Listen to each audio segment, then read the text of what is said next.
This.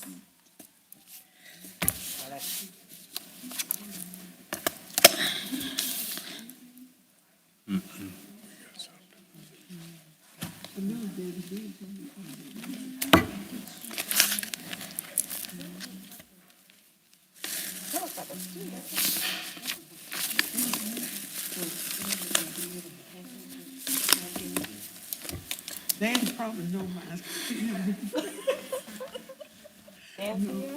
No, No, Keith said he don't know, he don't know. I'll bring it to Dan tomorrow, and then I'll call you, I when don't it's know ready. Deb is the same.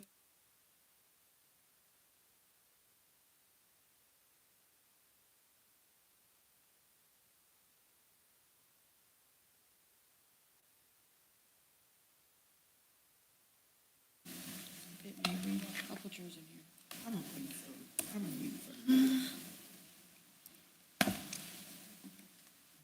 Thank you. Keith? This process, so I'll probably give you first two. Okay.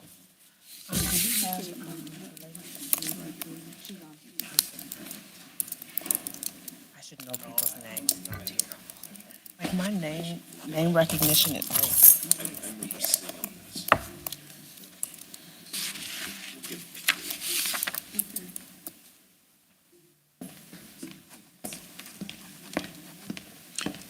All right.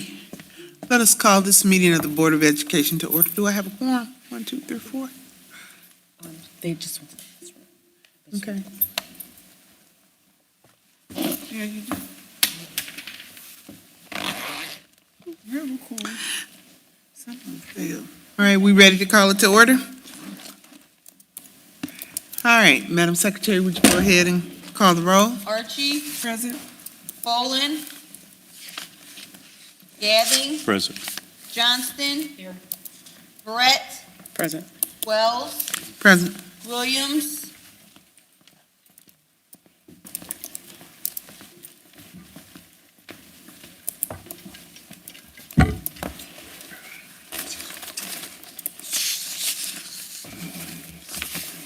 Ready? No, but she knows mine. We have a presentation.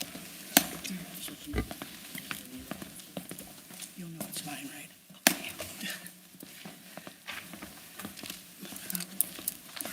All right, were you done calling the roll? I'm sorry. Yeah, here. She just called. There's no one here. Real. Are you present? Just left. No, he's coming. Real, are you present? She said, Burrell, present at 7:04.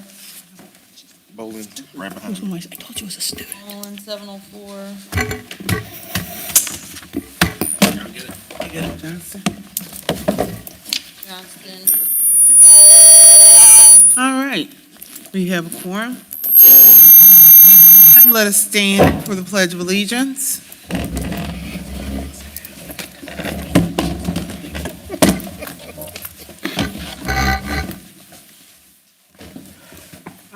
Allegiance To the flag of the United States of America and to the republic for which it stands, one nation, under God, indivisible, with liberty and justice for all.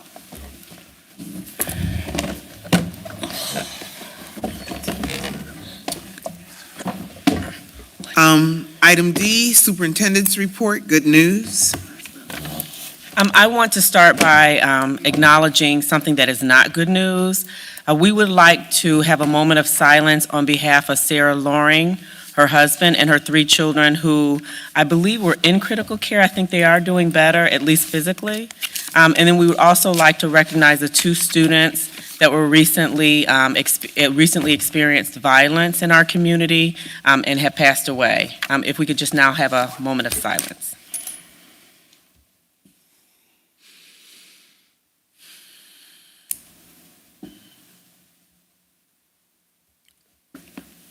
Okay, good news is from the junior high.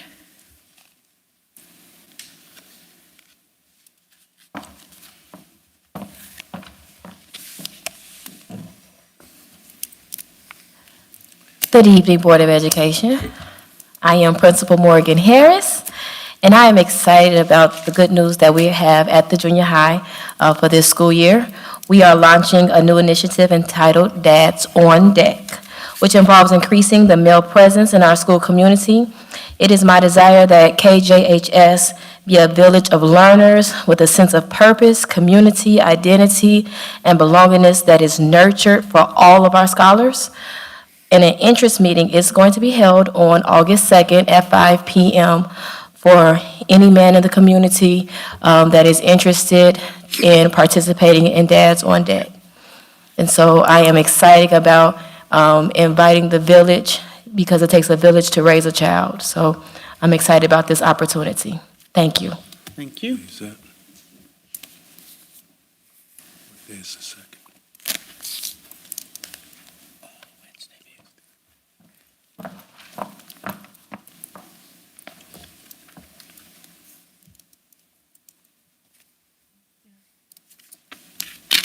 Tuesday.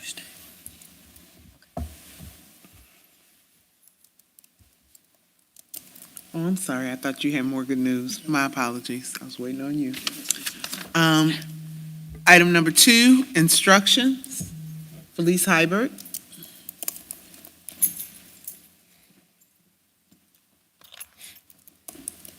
Hello, good evening.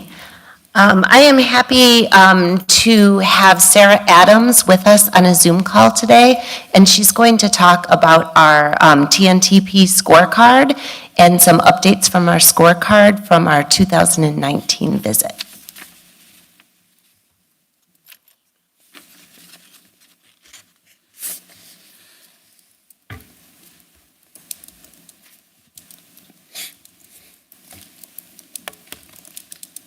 Are we ready, Felice?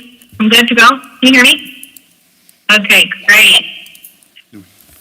Good evening, members of the board. I am sorry I cannot be there in person. I really wanted to be there today. I just wanted to introduce myself briefly. My name is Sarah Adams. I am the consulting partner that manages the contract with Kankakee Public Schools, and I'm excited to give you just a quick update on the scorecard that I know that folks are anxiously awaiting.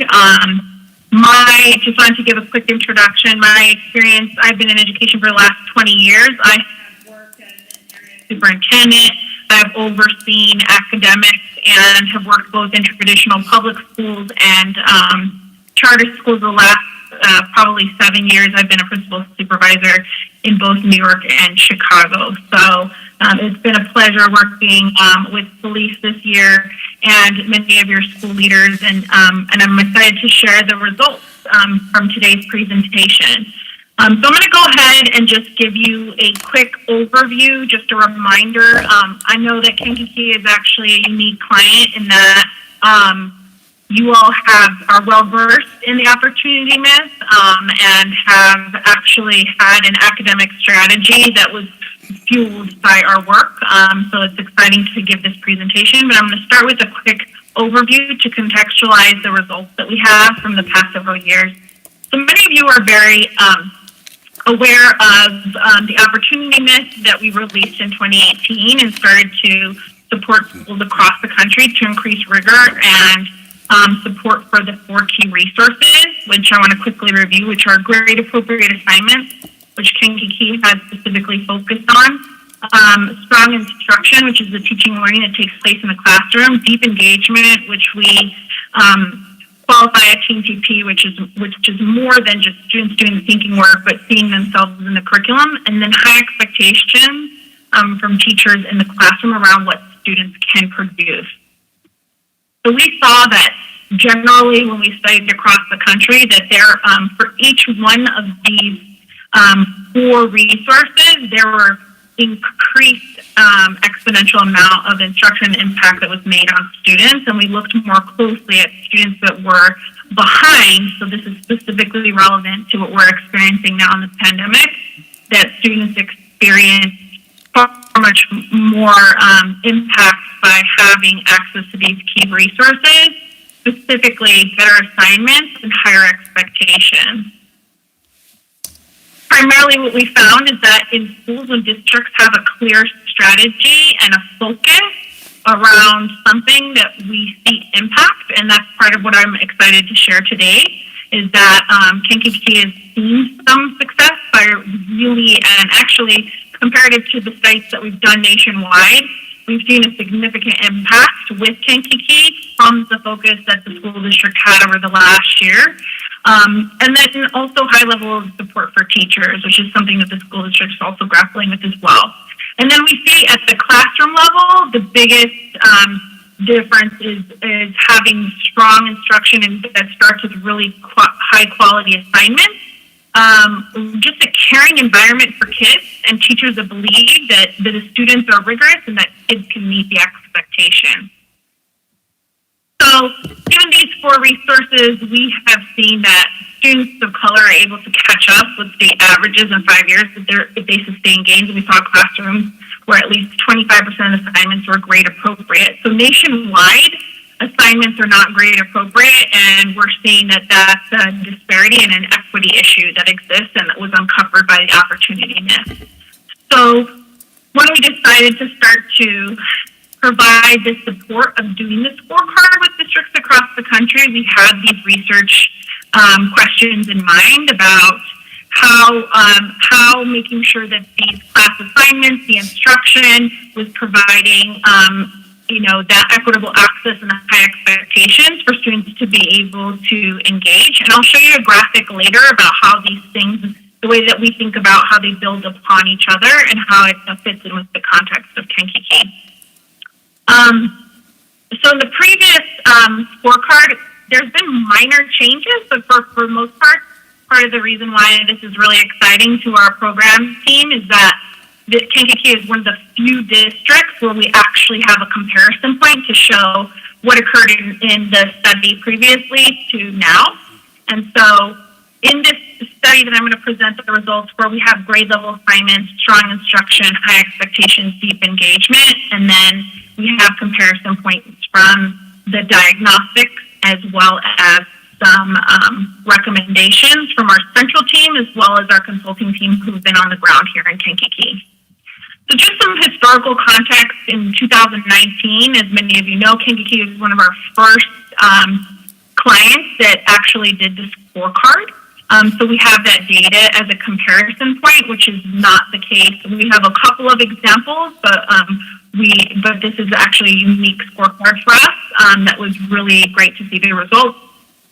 And then in 2020, we had school leaders trained and certified on the assignment protocol. Kankakee decided to take a focused and unapologetic approach of really making sure that students had high quality, grade appropriate assignments in front of them. And over the last several years, that has been a focus, and we've supported the school district in making sure that principals could look at an assignment and really see, is this appropriate for students in my school? We've supported the school district by doing those ongoing ratings and providing certification processes so that school leaders really have that sharpened eye to make sure that the assignments are on grade levels for the students, and we've also provided professional development for them as well. So in a nutshell, high level, I sent a memo to folks earlier, and I hope that if you had the opportunity to review it, there's big things to really celebrate in a clear direction of where we want to go next as a school district in terms of making some next steps. So the biggest thing to celebrate is that we have 141 hours of grade appropriate assignments that students are spending time on out of 180 hours. 59 on strong instruction. We'll see the increases on that were actually impacted by grade appropriate assignments. We saw deep engagement and high expectations, approximately the same, and I'll talk about why that was the case.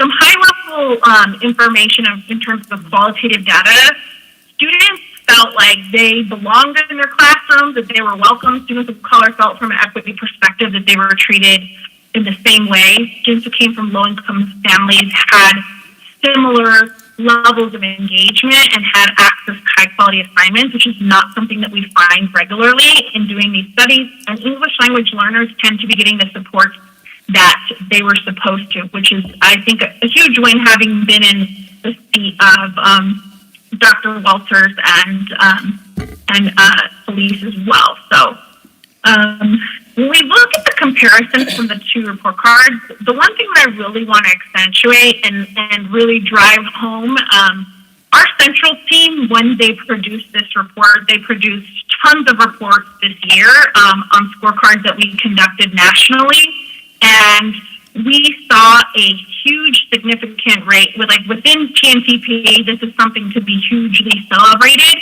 We haven't seen any school districts really focus in and have a clear strategy on provision of key resources in the way that Kankakee did. And when I first met police several months ago, it was really clear that she had systems in place, was data-driven, and that her and Dr. Walters made a clear commitment to have a really focused strategy. And so in the supports that we provided, as well as being on the ground, we saw lots and lots of focus on making sure that kids were provided assignments that were on grade level, because that is what research shows kids need in order to catch up and also to have a better shot at attending college and career paths of their choice. So the fact that we saw such a huge increase in grade appropriate assignments is something that we have not seen, and to be highly celebrated. And my VP back at TNTP wanted to make sure that I shared that sentiment with the board tonight, because it's something that we would love to, with your permission, celebrate nationally as well, to talk about how a focused approach can really yield results. As a result, I'll talk about this in a little bit as well, more in depth. We saw that increase in strong instruction, which really was a result of making sure that kids had access to assignments, because that's the first step, and then being challenged is the next step. We saw that with the grade appropriate assignments, that we saw that increase. Two areas that when I met with both superintendents to discuss the data that we want to focus on in the future is how do we take the next step to increase engagement and expectations. And that's something that comes from building that foundation of assignments and instruction.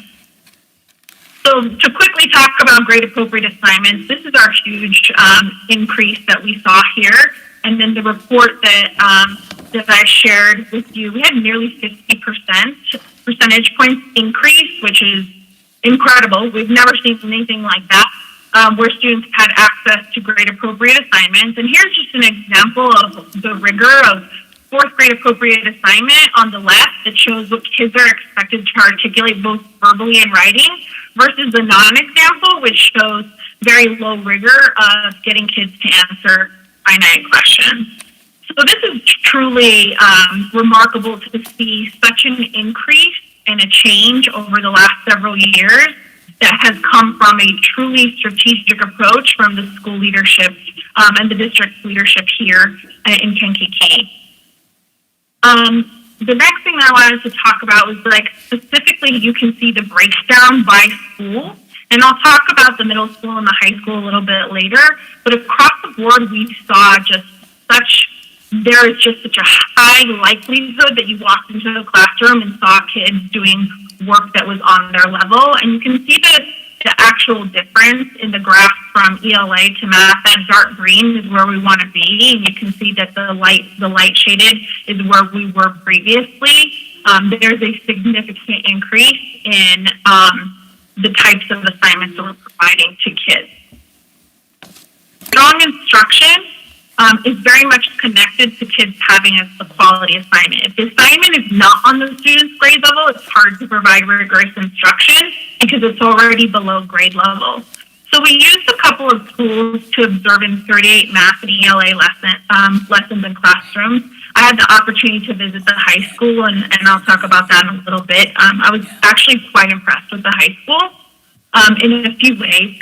But when we went into the classrooms, we used the standardized tool, and we looked for all of these components in the classroom, which measure the culture, students being challenged by the questions that they're being asked, having tight routines and maximizing instructional time. And we found that across the board, there were increases, but the most noticeable increase that actually caused a higher rating was making sure that kids had that grade level content and continuing to have that strong culture. Opportunity for high expectations was a point of area to improve, which I'll talk about in a second when we talk about recommendations. High expectations, what we found in TNTP, in Kankakee, they relatively stayed the same. And this is an area that we want to work on. When we think about engagement, when we think about expectations, we're thinking about students' content mastery. They're focused on standards and grading and making sure that that's consistent and they hold high expectations. So we saw a slight decrease here, but variably across the board, it's generally the same. We have some statistics here of just really showing that how we measure this is really by asking teachers, do you believe in the Common Core, which is a rigorous set of standards? Do you think that that's the right thing that we should be teaching to? And then we ask teachers, do we feel like kids can actually achieve them? And so that's where we saw some of this discrepancy. And a lot of that comes from in the support that we provide to schools is teachers not knowing that they have the skill or the ability to help students to reach those expectations, which truly comes from teacher development, which we'll talk about in the recommendations. And finally, when we talk about deep engagement, it's more than students paying attention in class, but it's them really being intellectually challenged to do the thinking work that's required by the standards from the Common Core, but also for kids to feel like they're connected to the curriculum and that it's meaningful to them. So we look at 3 different categories when we observe, but also look at the assignments and survey students, which is looking at the engagement, to see if the kids look like they're paying attention, that they're engaged, if they're raising their hands, is there work, do we feel like the actual assignments are challenging enough for the kids, and making sure that that they feel that they have a sense of belonging and that the curriculum, they can find the relevance for themselves in it as well.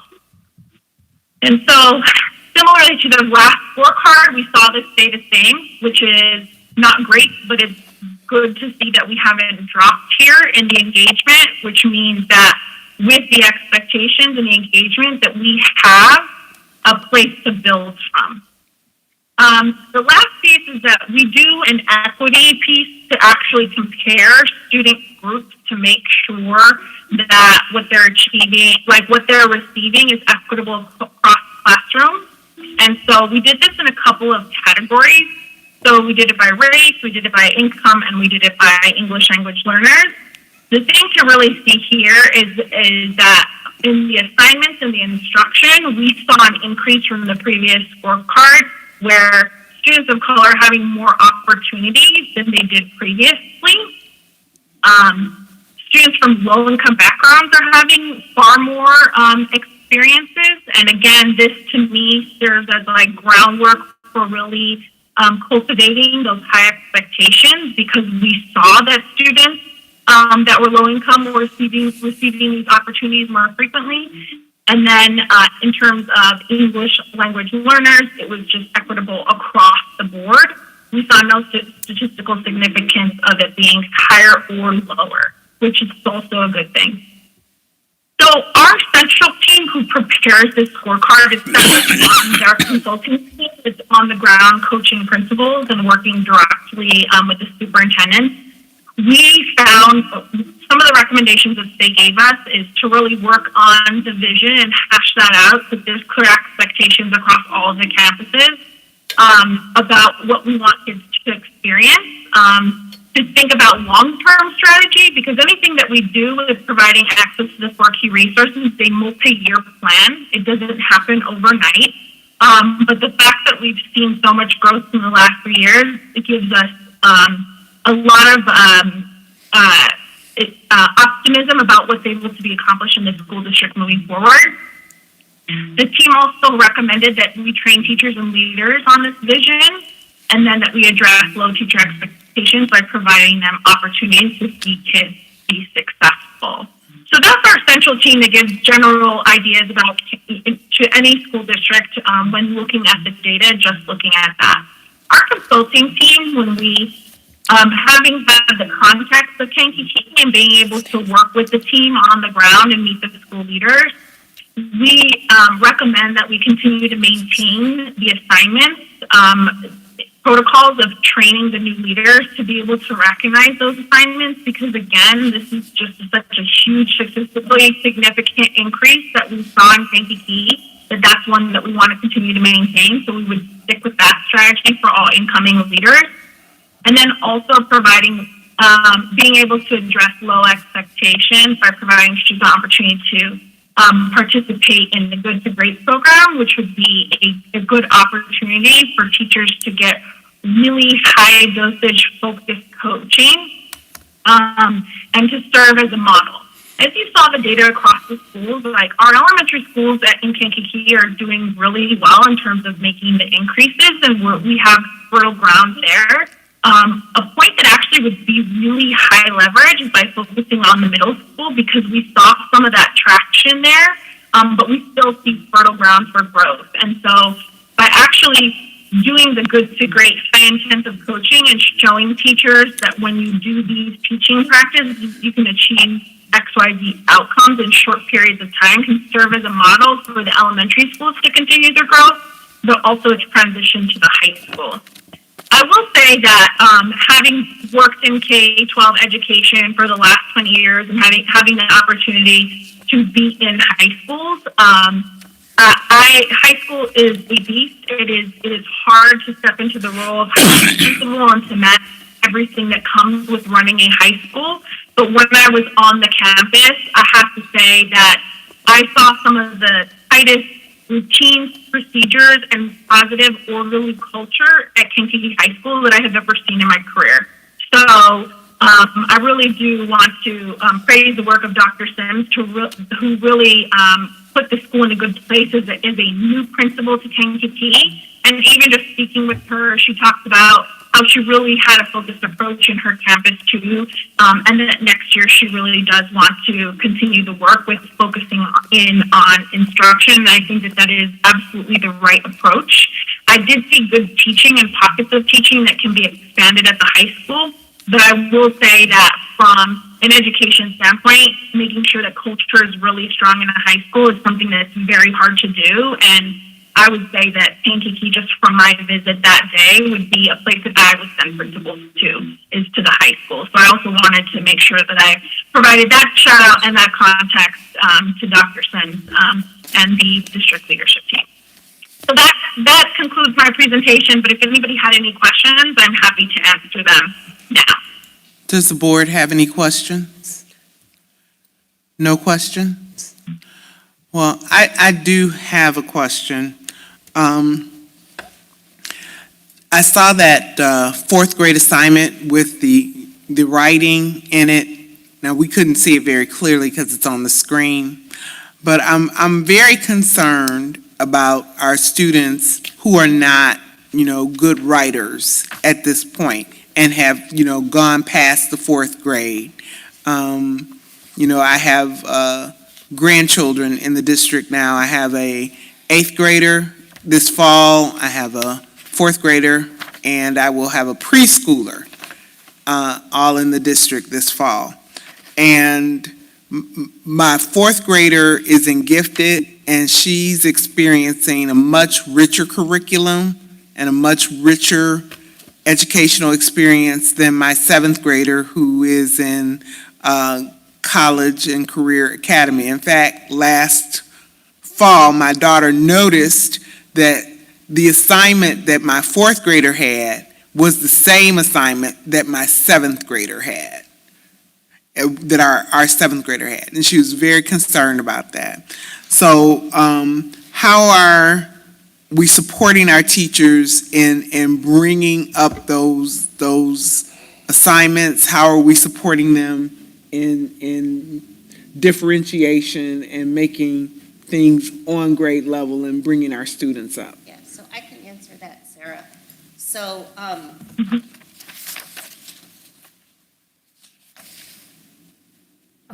okay, I can answer that for Sarah. So I think it goes back to what we're talking about strong instruction. So first off, I want to thank Dr. Walters for her vision and her strategy and helping us make sure that we had the access to the grade level assignments. And I also like to thank the board for, I know I've made several recommendations that cost some money in getting some new curriculum materials, but that was very important and for us to increase that access to grade level assignments. The second part of that is that strong instruction. So that's where we need to do more professional development around making sure we are differentiating, making sure that we have a strong writing curriculum that focuses on writing starting in early elementary school. I think there's pieces that we can continue to improve upon, but the writing is definitely something that we've had our eye on for the past couple of years and will continue to improve. There's a new curriculum that we're going to be piloting at the junior high and high school. It's called Pathways to College and Career, and it's specifically focused on increasing writing skills on students that are grade levels behind. All right, thank you. Oh, yes, I do have something, Felice. She kind of moved that a little fast there, and I didn't read it enough. What was she about the students of color catch up in 5 years? Can you go to the slide with the research about if students are provided access to grade level assignments, they can increase, was it the beginning, what the research says? And close the opportunity gap. No, the one at the very beginning. Yes. Was at the beginning of your presentation. It was the research. Keep going. Keep going. Right there. Nope, go back one. Next. That one. Students of color could catch up to state averages in 5 years if they sustain the gains we saw in classrooms where at least 25% of assignments were grade appropriate. What if they don't sustain it, then they're going to be farther behind? Correct. So if they they could catch up, but what if they're they're a junior trying to catch up and they got 5 years? That's going to be something. Because they're going to be graduating in 2 years and they're already 5 years behind. That's Yes. a problem. Am I saying it right? Yeah. Like today, we did have our DLPT, District Leadership and Planning Team, which is the administrative meetings, and we did talk about the importance of the grade bands, which is pre-K through 3 is a grade band, 4 through 6, and then 7 through 12, and sometimes the junior high and high school will separate to really hone more in on their specific issues. But we talked about the importance, since we're a unit district, we have the opportunity to really focus on students as early as possible, so that if we have maybe a second grader that's struggling, we know that we want to get that student ready by their freshman year, and we need to have some intense support in passing that student on to the next building in terms of exactly what kind of supports that they need. So we had a rich discussion about that, and I felt pretty good that we're in a place where I could see that happening in a better way than it has in the past, where we're actually working together to grow students over time. Okay, and 25% of the assignments. Mary, could you use your mic? Sure.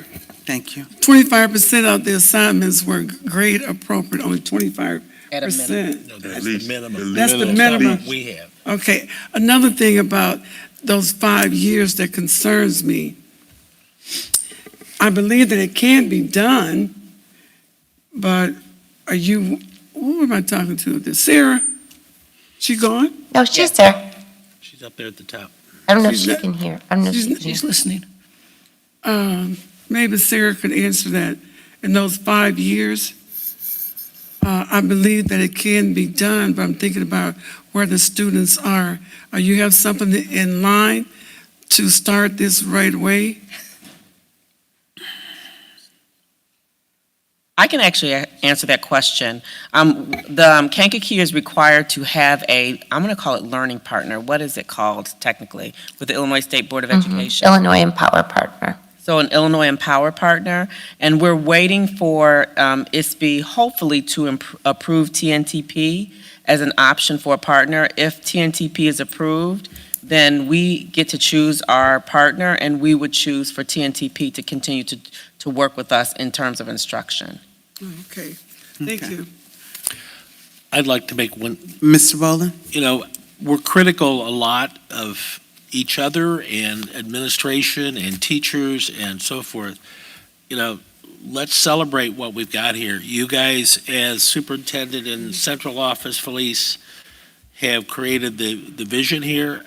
Clearly, the administrators in the last 3 years have taken this to heart, and Dr. Sims, you were specifically pointed out as in the last year taking this to heart. And the teachers, with the proper direction, have come up with grade level assignments. When you look at that increase, and to be told we're the highest that they've seen is a pretty amazing thing. Now, that doesn't mean we don't have a lot of work to do, but it also means when you celebrate, we know now how to do it. It was an email. We have a lot of new teachers coming in, and we're going to have to retrain and or at least give that instruction from the top and from the administrators and from the evaluators. But let's stop and let me pat you guys on the back and the teachers on the back for getting, this is a pretty amazing report in terms of getting to grade level assignments, which we just see around that board right there, how important it is. And yeah, again, we've got to talk about the expectations and engagement, but I'd say it's in the old farm terms, it's an attaboy concept because we've made some huge strides, and I want to congratulate all levels, central office, the administrators who have been in charge of following through with this, and the teachers who actually did the performance, because I think that's a huge movement on the district's part.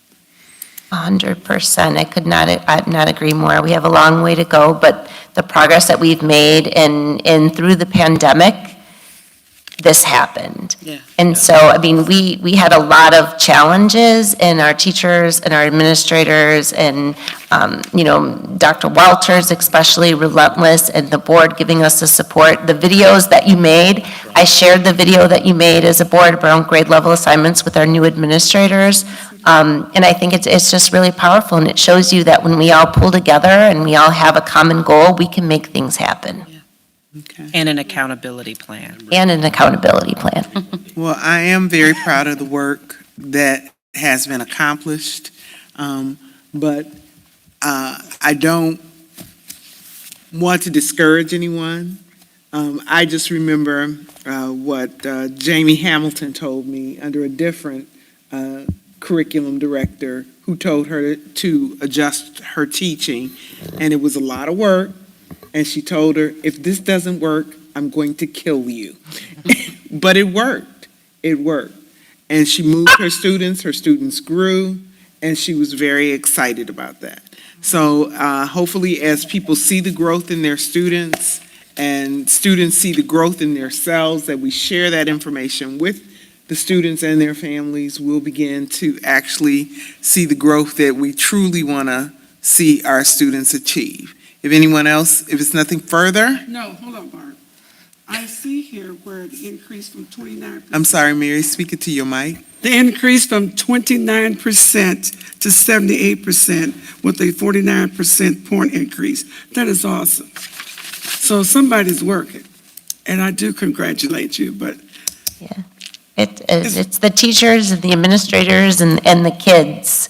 They're the ones that had the heaviest lift, and they have been amazing. And putting up with a lot of us just constantly asking them for more and more information and to do more and more, but it has an impact on our kids. yes, thank you. But I have to say, Felice, of all the superintendents and assistant supes that I work with, that Kankakee did stand out as being a district where the leadership was able to continue to hold the high bar for students and support teachers and leadership through that, when that was really hard for a lot of people to do with the fear of losing folks. So I do commend the fact that Kankakee was able to keep that as a North Star through this and just the amount of data, the frequency which you look at data, believe that does stand out as being something that's really different. I think that you and Dr. Walters are a huge part of why we've seen the gains in your schools. Okay. Thank you. All Okay, right. Kankakee, that's We'll right. give you a round of applause. Thank you. Yes, Thank you, Sarah. thank you. All right, have a good night, and thank you everyone for having me. And again, we will be back to shout your gains from the rooftops, because this is a huge, remarkable place for us to just truly continue to grow from.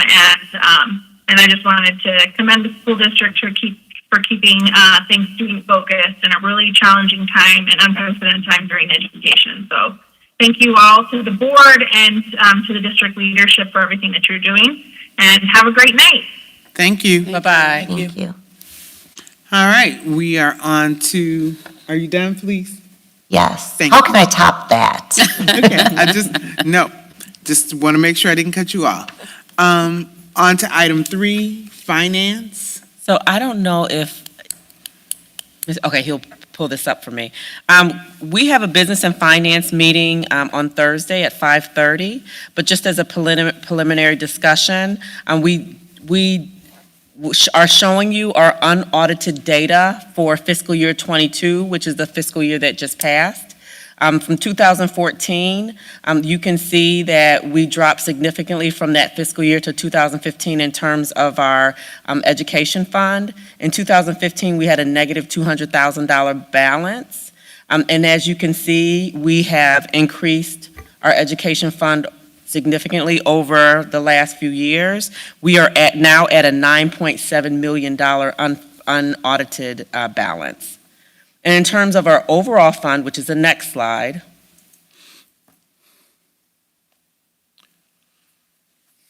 you can see in fiscal year 2015, we dipped down, and I think it was around $6 or $7 million. And at that time, we had a $6 million deficit.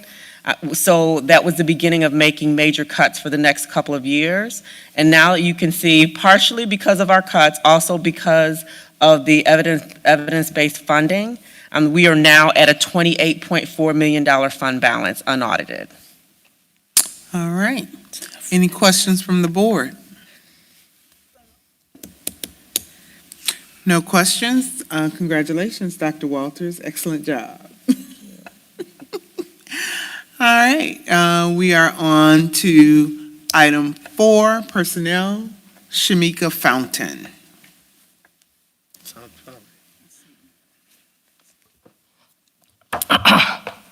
Good evening, Board of Education, Dr. Walters. There are just a couple of things that I would like to share. First, I do want to address some concerns that we've heard in a couple of emails from parents about our fine arts department. Kankakee School District is committed to providing opportunities for all of our students in the district. There is, and has been shared, some concern about some of the fine arts programs due to the resignations of some teachers. Kankakee School District is committed to maintaining a strong fine arts program in our district. While we acknowledge that some of the fine arts teachers are no longer with us, that does not mean that we will not provide the same level of activities and opportunities that we have in the past. When most districts have cut fine arts, our district continues to support students in this area. The district offers many courses as it relates to fine arts during the school day, and also provides over $75,000 in over 30 stipends positions in our district.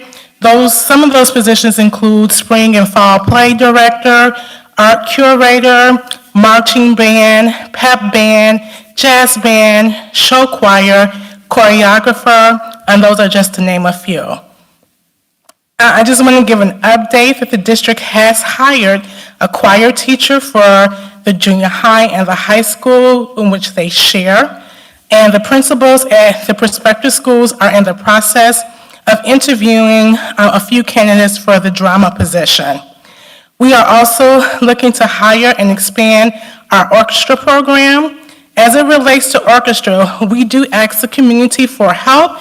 If they know anyone that will be interested in teaching orchestra, you can contact the building principals at either LCC, Kankakee Junior High, and Kankakee High School, as the principals will be hiring for those positions. Now we're going to talk about JROTC. I'm going to give you some history first about the JROTC program and then move from there. Due to an overwhelming number of students who were interested in being part of the military, Dr. Walters explored bringing back the JROTC program to the school district.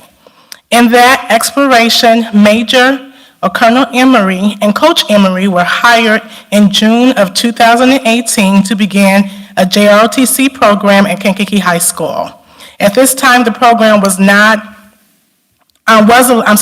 allowed to start, but was not under the Department of the Army. Dr. Walters wanted to have a program that was sanctioned by the United States Army. She, along with Colonel Emery, began the process of making KSD 111's program an official JROTC program under the United States Army. On December 10, 2021, due to the application process, Dr. Walters received an official notification from the Department of the Army that Kankakee High School had been selected to host one of the new Army JROTC units. Kankakee High School was selected based on, and this is straight from the letter from the Army, Kankakee High School was selected based on highly competitive criteria and the willingness to establish and maintain a JROTC program. The establishment contract requires that each unit be staffed with an officer that will serve as a senior Army instructor. Since 2018, Colonel Emery, along with Mr. Emery, had developed a wonderful program where our students have flourished. Cadets in our program have participated in a myriad of co-curricular activities to demonstrate their attainment and lesson outcomes. Some of these activities include precision and exhibition military drill competitions, air rifle competitions, radio challenge competitions, JROTC leadership and academic ball, and a physical fitness competition known as JROTC Cadet Leadership Challenge. Due to relocation to another state, Colonel Emery is no longer working with the cadets at Kankakee High School. We do acknowledge and appreciate her service to our students in our district. Colonel Emery wanted to make sure that the vision of Dr. Walters as it relates to JROTC was still functioning, and she continued to work with us to find a leader for the program. The high school team had a list of over 500 eligible officers across the nation. Unfortunately, when we called many of them, they were not excited to move to the Midwest. But we are happy to report that we will continue to have a JROTC program at Kankakee High School. Dr. Sims, along with Mr. Works, were able to interview and recommend for hire the new lead of the JROTC program.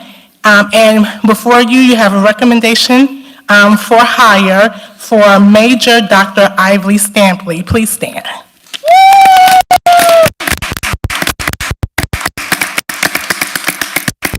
Major Stampley is a retired officer in the United States Army.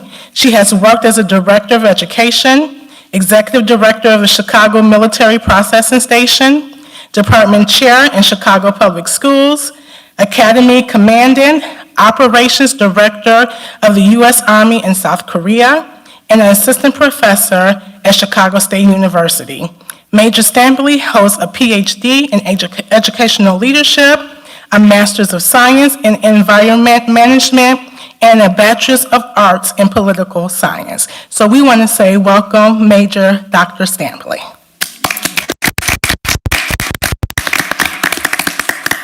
And that concludes my report. Is there any questions? Are there any questions from the board? No question. No, but I can tell you're highly decorated. Welcome, welcome to Kankakee High School and to Kankakee School District 111. Yay. Thank you. We're really excited. Thank you so much. Thank you. We're really excited. We love JROTC. We love them. All right, we're on to item E, public comments. There are none. Item F, consent agenda, action items. Can I have a motion to approve the consent agenda? So moved. Moved by Gathing. Is there a second? Second. Second by Johnston. Any questions from the board? Madam Secretary, would you please call the roll? Archie? Yes. Bolin? Yes. Gathing? Yes. Johnston? Yes. Brett? Yes. Williams? Yes. Wells? Yes. And the motion carries. On to item G, action items. Approval to consider Second Ward of Kankakee from East Avenue to Nelson Avenue, to qualify as a hazard for student achievement. Does anybody want to bundle 1, Yes. 2, and 3? I motion that I would like the motion that we do 1, 2, 3 in Moss, please. Okay, we will Bundle. consolidate items 1, 2, 3 under the action items as they are all the same type of thing. Is there a second? Second. Seconded by Williams. Madam Secretary, would you call the roll? Bolin? Yes. Gathing? Yes. Johnston? Yes. Brett? Yes. Williams? Yes. Archie? Yes. Wells? Yes, and the motion carries. So motion to approve the qualify as a hazard items 1, 2, and 3. Excuse me, Ms. Johnston? As soon as you're done, I have a question. Okay, I'll stop here. Go ahead. I know we're focused on this area. What is our district over by the junior high? 7th. That's 7? So is that included in all this? Yes. Mhm. Second. Well, it says to Interstate 57. I was wondering what is, because it's beyond east. But this The is seventh only ward. covering those that we need approval for. There are some that just automatically are considered a hazard, just Oh, because. okay. Okay, thank you. I'll make the motion, and then I have just a follow-up question. Go ahead, Mr. Boland. The question is 1st and 5th already included as places? I would actually have to ask the transportation director. He said no. I mean, I know they're not on the list, but I'm just curious why I those, think because there are areas there that would seem to qualify also. I think there has to be so many Right. Incidents. incidents Right. that happen in that area for That them to means- qualify, but I can ask Mr. Savage. Yeah, I think 1st and 5th would qualify just out of the, I mean, if 2nd, 6th, and 7th do, I would think 1st and 5th do also. Yeah, he And it probably may has be to- that we're already providing transportation I there. actually think that we Transportation are is because there. we started doing this, I want to say 4 or 5 years ago. Like when they first created the code, Across from King. then we started it. But we had we previously approved the 2nd ward The also. second word was the first one that we used this code to Right. approve. So that's why I'm just wondering if we need to reapprove the 1st and 5th also. I don't think. I don't think we have to reapprove it, but I can check. Like Okay. what I can do And is just bring it back, we'll approve this, and then if we need to, I'd like to find out whether. I can check. Whether we I need can to give do you this. a comprehensive list of all of the schools that qualify under this and then qualify under our, just dangerous Yeah, roads. I don't need that, I mean, You just want the one under hazard? I just want to know whether any of the other words qualify also, that's all. Yeah. All right, we have a I motion think it's a 7. by Mr. Boland. Is there a second? Second. Second by Mr. Gathing. Any further questions? No? Madam Secretary, would you please call the roll? Gathing? Yes. Johnston? Yes. Brett? Yes. Williams? Yes. Archie? Yes. Bolin? Yes, Wells? Yes, and the motion carries. All right, under new business, we have discussions to solicit proposals for recruiter for the purpose of hiring the next superintendent. Mr. Boland, you brought this item, so would you like to start? sure.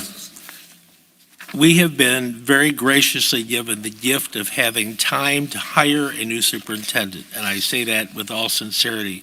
And the benefit of having almost 2 years to do this means that we have the time to do it with input from the community, input from staff, teachers, students, parents, and ourselves. But I think we need to hear, I don't know what the current best practice is for hiring a new superintendent, and that's why I'm suggesting that we solicit requests for proposals from recruiters, similar to what we did for our lobbyist, and see what their process is, and get this process started as soon as we can, with the idea of maybe hiring as soon as we can, so that we can have somebody who is in the district and can understand the processes of the district, and then take over when that time comes. So what I'm asking is that, and this, I don't think we need to vote on it, but I think if we just put together a request for proposal for the purpose of asking those people who are in this business of submitting their proposal to us, we can get that process going and have time to do it appropriately, and again, maybe have a transition time that would work also. So that's why I'm asking, let's do it now. And again, I appreciate the fact that we've been given this amount of time. It's a very generous thing, and can be put to good service. Okay, any other board members? Here. Okay, well, I've been through the process a couple of times. And we need to possibly have a special meeting as a board to kind of discuss what it is that we are looking for. Previously, for the last two superintendent searches, we used the Illinois School Board Association, which offers this service, and it's typically less expensive than the private firms that you can engage. We could set up a time for the board to interview those prospective candidates that will require that we have a special meeting of the board. So you all can check your calendars, and we can start looking probably toward the end of September, the beginning of October, to schedule that meeting. And we can talk to Sally Scott about putting together a letter, an appropriate letter, to request those proposals so that we cover ourselves as best as possible legally. Yeah, I think that would be helpful. And I know we've used the School Board Association in the past. I also note that BBCHS and HF did not use the School Board Association. They used a different recruiter. And I've since learned several other districts have used other recruiters. School Board Association may be great and may be fine. I think we just need to make sure that we've got the best possible, so we can have the best possible result. All right, is there anything further from anyone else on this matter? No one? All right, the other item up for discussion is determination to, regarding the determination of the source of increased enrollment at Kankakee High School. We have a presentation. There is a presentation from the administration. Yeah, I think it covers both 2 and 3, right? Yes. Yeah. That's And fine. actually, I'm going to ask Ms. Way to come up because she actually collected the data. My hypothesis was that we were losing students at a lower rate, and we were increasing our transfer students at a higher rate. And so we're going to pull the data up so that we can go through the data. And if you have any specific questions, Ms. Way collected the data for us in such a short period of time, so I do appreciate that.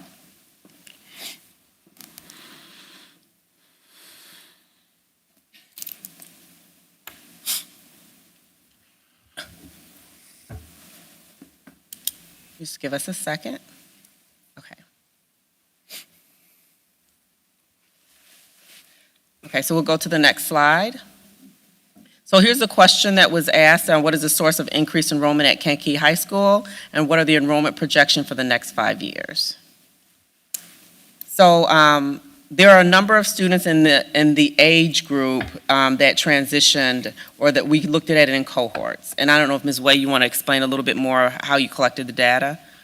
Yes, so how I collected the data is that I looked at the Illinois State Report Card for the past several years and made a chart of how many were at each grade level. What we found is that there was a larger bubble a larger number of students that traveled from K-3 on up to the high school, and that's the number of students that are at the high school now. I also looked at the Illinois Department of Public Health records and how many students were born in the county over the past, I think I went back almost to 2003, and noticed that it corresponded to this increase in births in the county along those same similar years. You can go to the next slide. And so we're going to go through these slides pretty quickly. I think one of the things that I do question, honestly, based on this data, is the projection that the high school enrollment will decrease. Like, I'm not so sure that that would happen, because if you keep going, go to the next slide, keep going. And the board has, if you look at this slide, the slide here, if you look at the class of 2021, which was, they were fifth graders in 2014, and I'm having a hard time reading it, but I do remember the data. At that time, the percent of students, the decrease of students from fifth grade for the class of 2021 when they were in the fifth grade to the time that they graduated was 19%. The class of 2022, you can see it's around 19%. It started to dip for the class of 2023, down to 13%. For the class of 2024, there was a significant decrease in the difference in the fifth grade cohort to the ninth grade cohort, a decrease of 4%. The class of 2025 decreased by another percent. I know it's 4 and 3, I can't see all the other numbers. And then if you look at the class of 2026, I believe that's 2%. Right. And so you can see that for the class of 2021, they were fifth graders in 2014. They lost 19% of their cohort. For the class of 2024, we dipped into single digits. For the class of 2026, we're down to losing 2%. Now, one of the things that I appreciate that Ms. Way showed me that you all don't have in the deck that I sent you earlier is I did not know which variable that we're looking at. Are we looking at a significant increase in transfers, or are we looking at a significant decrease in withdrawals? And I think you have a slide that you can show for that. Yes, this is the same data as the chart before, but you can see where enrollment is increasing, but also withdrawals are decreasing, so there's a smaller net change. And so what's not clear to me in terms of projections over the next 4 to 5 years is if we continue to have an increase in transfers and a decrease in withdrawals, I'm not sure that the high school data will decrease significantly over the next 4 or 5 years. Like, that's something that we'd have to track for the next couple of years to see if that trend is going down as was projected. So if it didn't, if it does as you are concerned it's likely to, then the number, or the 1,500 student number is likely to maintain for at least, I mean, we're looking at a 5-year projection. But give or take, 1,500 is a number that's likely to stay stable or more. We're what, 1,500 and? We're almost 1,600, 1,557, 1,557. Okay. Number one, I asked that this be on the agenda after we had the discussion about schedules and so forth, and I really appreciate this information because it's critical. I think as a board, we're going to have to look at this in terms of space needs as we go forward, because we, even with creative scheduling that you're talking about. One of the things that we talked about in scheduling is that there's 4 variables. There's the teachers, the number of rooms, the number of courses, and the number of students. We are not going to be able to have classes of 7, 8, 9, or 10. Like the class sizes have to be 15 to 20. And with the teacher shortage, we really can't afford to have small classes anyway, because then you're spreading the teachers too thin. So that's one of the things that we have to seriously look at. Quite honestly, I think that we also need to look very closely at other options of providing learning opportunities, because if we continue with the teacher shortage and the public education continues to push to have education look like it did 20 years ago, with remember those 4 variables, the teacher shortage is a significant issue. Like we're going to have to think of learning differently over time and space. So I think if we look at learning differently over time and space, we can cover the issue with teacher shortage and space. For example, one of the things that we just started is, it's a product called Up Squad. We want to call it Kankakee Connect, maybe. I don't think the administration has had a final decision on it. And we want all of our special ed teachers to enroll in this program so that they can provide services over an extended period of time and not just between 7:30 and 3. Because we have a significant shortage in all of the teaching positions, specifically math, science, and special ed. And so that's another way to make sure we have licensed teachers in front of students, but not necessarily only between 7:30 and 3. So it's going to be important for us to beef up our Twilight Academy. It's going to be important for us to really focus on our Saturday school so that we can spread our resources over time and space. No, I understand that. I just think it's that we have to have the discussion, okay? And what you're offering, I appreciate. I think they're just, because this, in a traditional situation, we would have no choice. We would have to add more space. No, we could not have classes of 7, 8, 9, or 10. If we were to continue doing what we did last year or the year before or in 2019, and I'm not disputing, I'm just saying, if you stayed in a traditional, what historically we've done, which maybe has been offered classes of 7, 8, 9, and 10, and we choose to not do that anymore, then that's one solution. If we choose that we want classes, small classes, and somehow we're going to magically create teachers to teach it, and I don't know how, I don't think that's going to happen, but I'm the eternal optimist. But what I really appreciate about this information is it gives us something to work with, as opposed to, I think we were all surprised last year when it showed up that we had 1,500 students. I was surprised that our numbers jumped up that high. I was, and I'm surprised again this year that it's gone up another 100 students or 75 students or whatever it's gone up. I actually think that there are some families that have more confidence in the school district. I know that there's some families that don't have confidence, but there's probably more families that have confidence in the district than the families that don't. And I hope that's the case, and I share that opinion. But I think all I'm saying is thank you for preparing this this way. It's a huge help. And now we have to follow through with some serious discussion about what it means. Okay. Is there nothing further, No, not for me. Superintendent? Not for me. All right. Calendar notes, our next board meeting will be August 8th here at the high school at 7 p.m. If there's nothing further, I can ask for a motion to adjourn. So move. Moved by Gathing. Is there a second? I didn't see your lips move. Okay, moved by Williams. Is there a second? Second. Second by Gathing. All in favor? Aye. Aye. This meeting is now adjourned. How come you didn't